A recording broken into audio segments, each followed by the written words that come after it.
Hey everyone, happy Monday if you're here live, and I want to acknowledge you. It's the day before Halloween. I've got my trick-or-treat shirt on. I hope you're having an amazing day. So on these Mondays, if you don't know what I do, I teach different techniques to help you become more productive.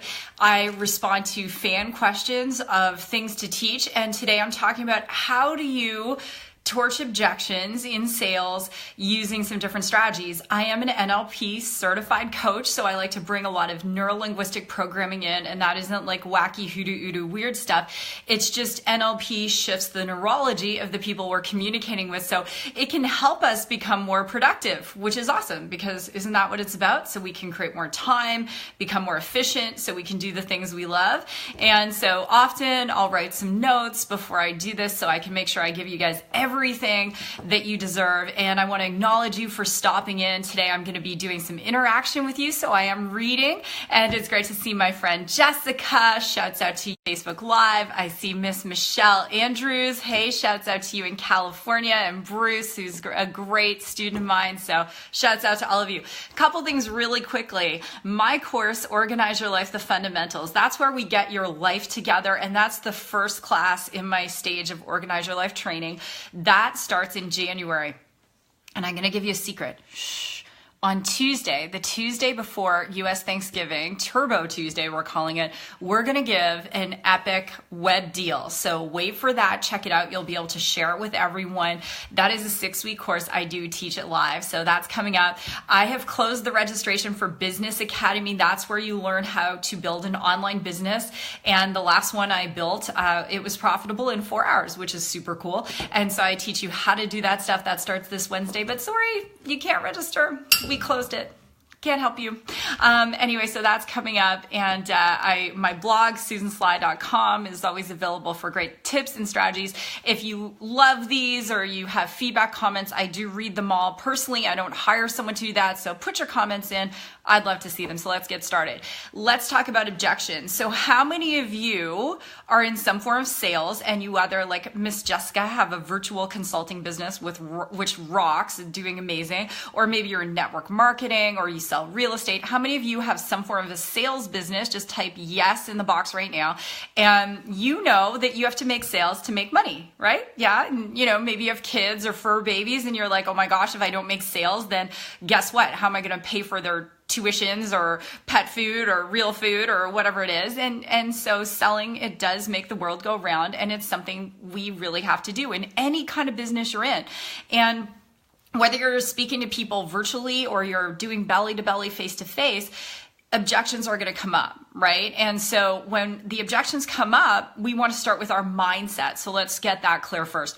So objections are not something to take personally, and some of you are taking them way too personally. When we're talking to people and they're like, oh, Linda, this sounds good, but it's too expensive.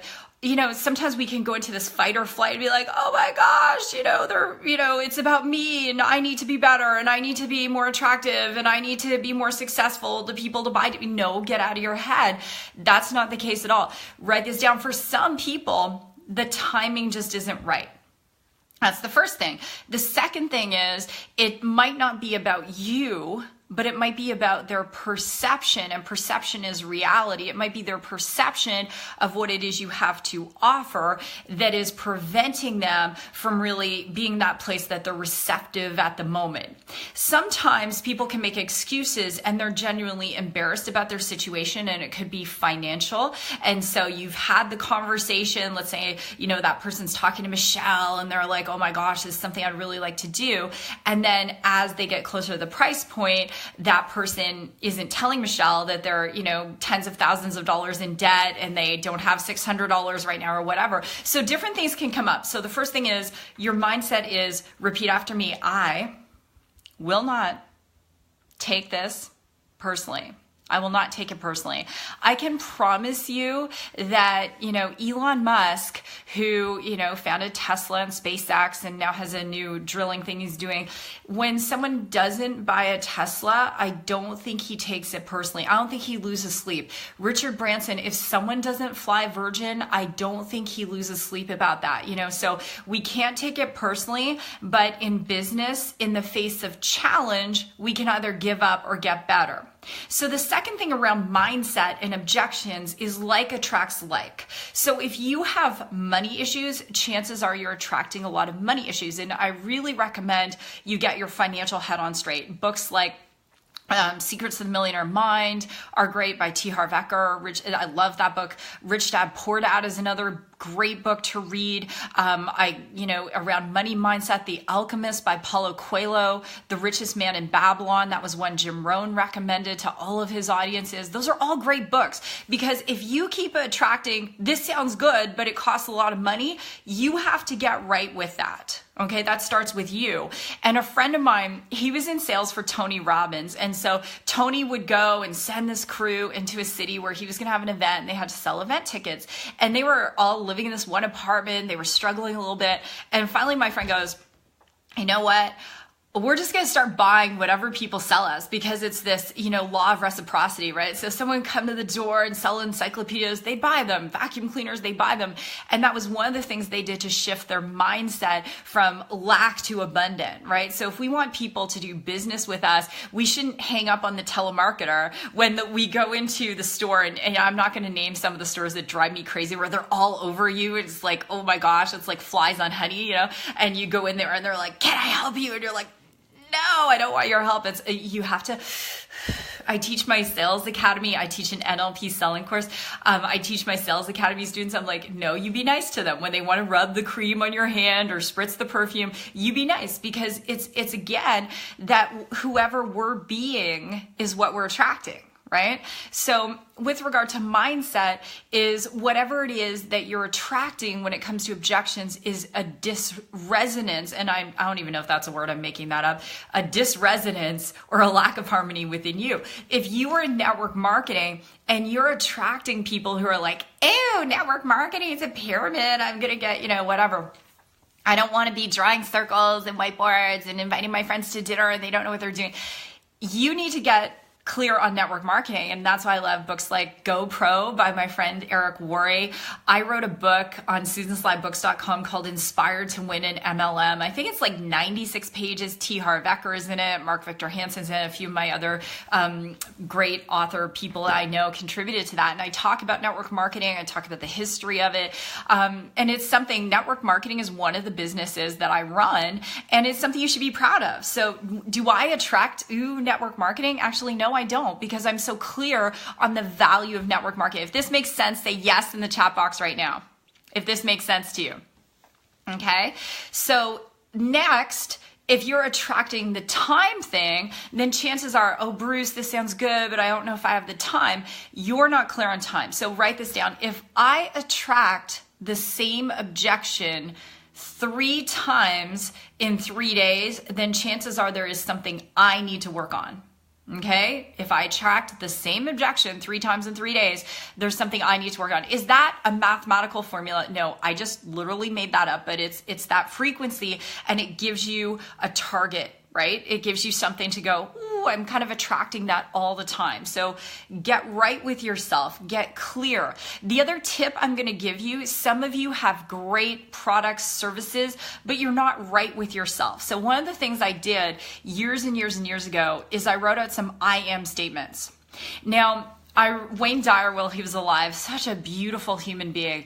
Wayne used to say this, when we say I am and it's followed by anything negative, then that's actually blaspheming, right? Because back in the Old Testament, the Bible, when God says his name, he says I am. So if you go, I am a loser, I am not good enough, or I am ugly or whatever, you're actually blaspheming and it needs to stop. So a suggestion I have for you is to write out 10 I am statements. Why would someone do business with you? I am awesome. I am compassionate. I am caring. I genuinely want people to succeed.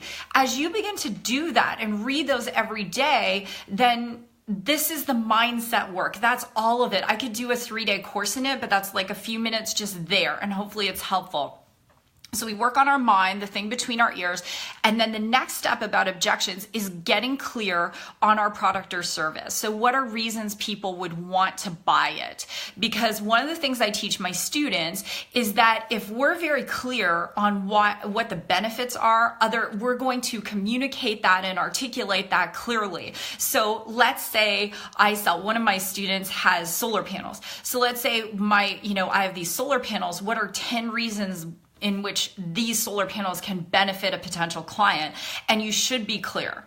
Because write this down. When you are going into a situation with a potential client, they want certainty, right? And so if you're not clear on the benefits of what you have, then how are you going to articulate it clearly? And if you're not clear on the benefits you bring to the table, how are you going to articulate those clearly? Right? And in Business Academy, where I'm teaching people to wrap, themselves around a product or service as a brand, they have to be clear, and you have to be clear. What are you bringing to the table? And this is all the stuff that happens before the objection. Now I want to give you a few NLP techniques in order to torch the objections, because the faster you get to it, the faster you get the sale, the faster you move on, you help that person succeed, you move to the next one, and so on and so forth. Sound good? Yes. Okay.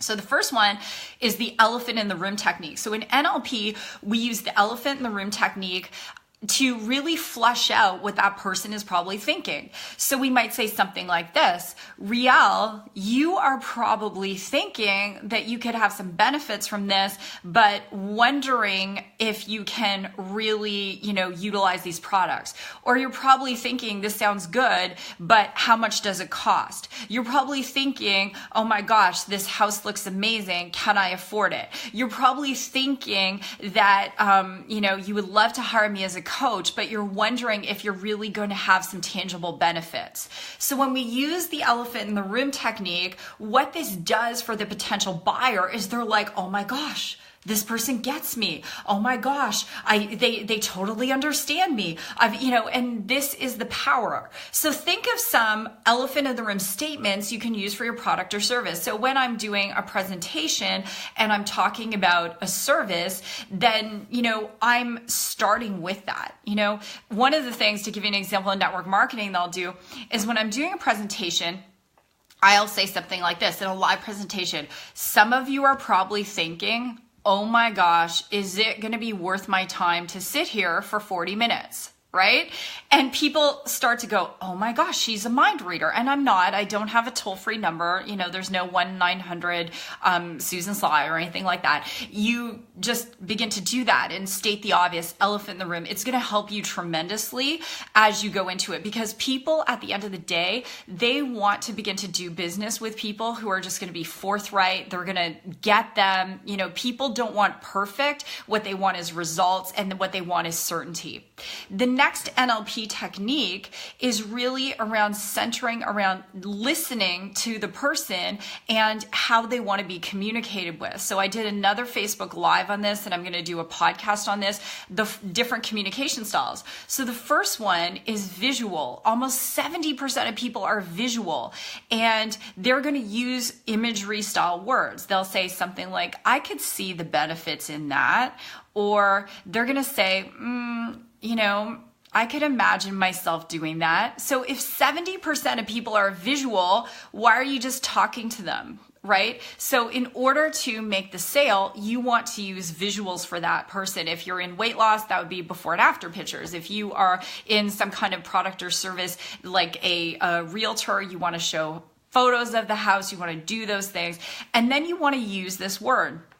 Let's say someone's visual. Let's say Michelle is visual, and I say something along the lines of this. I'd say, Michelle, you're probably thinking this sounds good and I can help you get to your goals, and you're wondering if you can afford it. So Michelle, what I want you to do is close your eyes, and I want you to imagine that 2 weeks from now that you wake up in the morning and you are full of energy. You are full of vitality. You're, putting on your jeans and you're feeling amazing. You look in the mirror and you're like, yeah, I look really good. Can you see it? So if Michelle is visual, I'm going to communicate to her in visual words. Does this make sense? Everyone just nod your head, right? So the next thing is that if someone is auditory, that means that they hear things more so. And this is my husband. When I tell him things, he's much more so than if he's actually going to visual and read them. So when you have an auditory objection, they're going to say something like this: that sounds good. Jessica, that sounds good, but I don't know if I can afford your consulting right now. And so what you do when someone says something like this, you use this in response. You say, I hear what you're saying. You use an auditory word. I hear what you're saying. It makes total sense. But let's do a breakdown and see if it resonates for you. Resonate is another auditory word. So let's do a breakdown. And Jessica is an amazing consultant for families who have kids with autism. So let's do a breakdown and look at the cost and the benefits, and let's see if we can find something that resonates for you. If that client is auditory, that's going to help to torch that objection. The next one, so we do visual, we do auditory, kinesthetic. The kinesthetic person is feeling. They're about feeling. This doesn't feel right to me. They're going to say, hey, John, I don't know if this feels right to me. And so with a kinesthetic person, you've got to use words that are also kinesthetic words. So you might say something like this. So John, tell me what exactly doesn't feel right to you. Use that word back with them. What exactly doesn't feel right to you? And John might be like, well, when I think about putting that kind of money out there, we see another movement word, right? I really need to do a 3-day course on this. I'm not even kidding you. When I feel like putting that kind of money out there, I just get the sick feeling in my stomach. And so I would say something like this, John, I want to help you win. I want to help you succeed. I want to see you move toward your goals.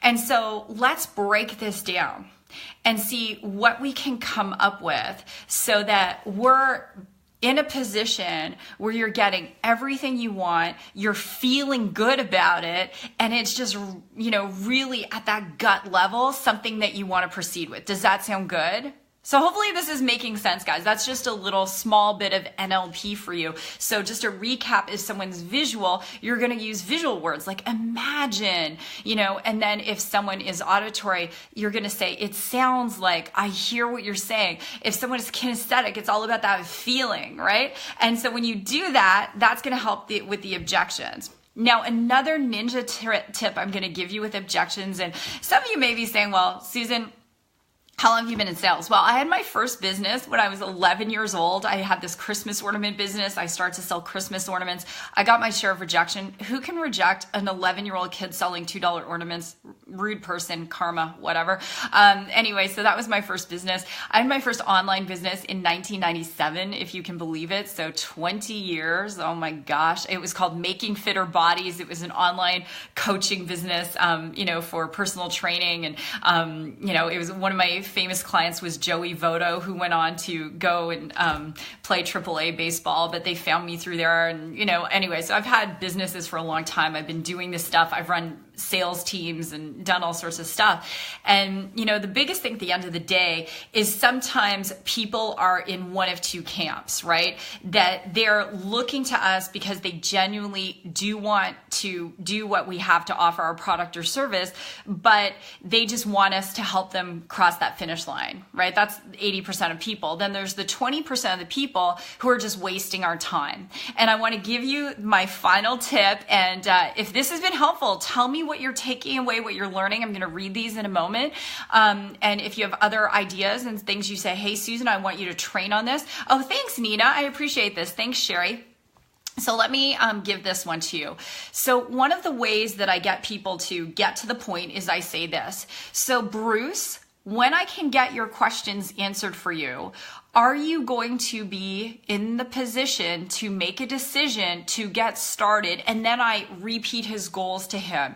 Are you going to be in the position to buy this home? Are you going to be in the position to take these cars and get in the driver's seat of your brand new, whatever, Tahoe, are you, Nina, going to be in a position to go ahead and hire me as a coach? Are you going to be in a position, Nina, to go ahead and sign up for my program? So we want to discern how serious a person is. Are they serious, or are they just wasting our time? And I'll finish with this. Hopefully this has been helpful. I try and pack as much as I can into these Mondays. Guys, at the end of the day, our time is so valuable. And there are many, many people out there who are looking for the products and services you have, and you don't have time to waste. So stop wasting time with your time wasters. So with that, I have more tips on my blog, on my website, susansly.com. And thanks, Pete. I'd love to read right now and just wrap up with this. What are you taking away?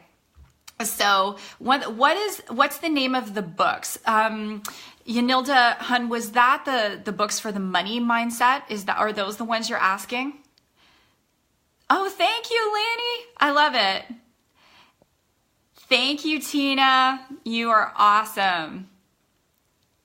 So if you're asking about the money mindset books, I was mentioning Think and Grow Rich. That's another good one. The Alchemist by Paulo Coelho. Secrets of the Millionaire Mind. And this will be posted. You can go back and watch it. And the last thing I'll say, guys, is I always enjoy our Mondays together. This is about my time to serve you. There's no hard sell. It's just me giving you information. If you do have a topic, I would love to share it if I can help you. And if this has been of value to you, please do share it.